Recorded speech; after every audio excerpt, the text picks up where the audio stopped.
So SEO really got started in the mid-90s, just shortly after the launch of the commercial web. And the first search engines at the time were fairly primitive. The most popular one was Alta Vista, and the main way that they determined whether or not a page should be ranked, of course, was something called the meta keywords tag, which was a tag that you could include in your web pages that users who viewed your web pages didn't see, but it was a tag for search engines, and within those tags you could list the keywords that you wanted your web page to appear for. But of course that was open to abuse, especially that users themselves couldn't actually see that unless they viewed the source code of your web page, which was very unlikely. So the quality of search results wasn't that great.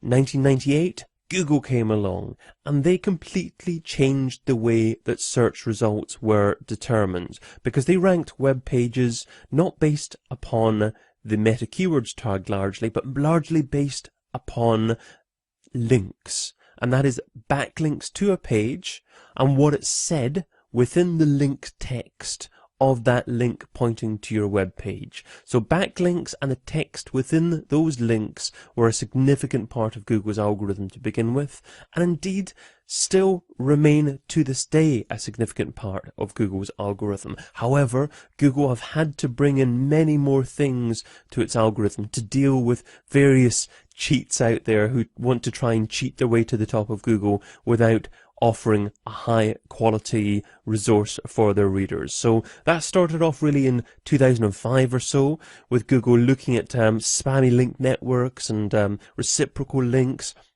but they brought in something called domain relevance and authority, which meant that it was easier to rank a page on a website with a higher reputation. So that makes sense, and this really was the bedrock of Google being able to compete better with Twitter, because it meant that, of course, if you published a web page fairly recently, just in the last few days, but on an authoritative domain that Google already trusted, then Google was more willing to rank this content highly. So then it became more easily to get fresher content ranked, and Google were confident that this fresher content was likely to be good, even though it didn't have that many links to it.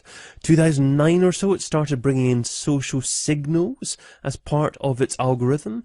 Now, no one's quite sure exactly what size of a role this plays within the algorithm, and indeed there are thought to be over 200 elements in Google's algorithm now.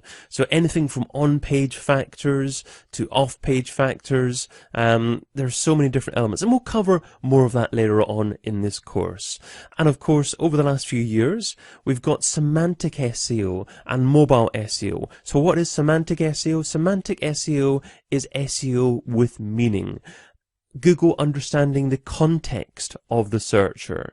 So just because they're typing in a phrase doesn't necessarily mean that they're specifically looking for something. So Google try to understand why people are typing in a phrase as opposed to deliver results based upon just the words. It's the context behind the phrase. And that kind of context can be established by location, by whether or not a user's signed in, and what kind of search history they've had before, as well as many more things like the device that they're looking at. And that's where mobile SEO really comes into it. So is your website optimized for mobile? And now, of course, Google are threatening to make web pages not rank through their mobile search highly at all if your web page and your website, in fact, isn't optimized for mobile. So that's a brief history of SEO. We'll get more into different SEO techniques later on in this course, but hopefully that gives you an overview of where SEO has come from and how it has evolved over the years.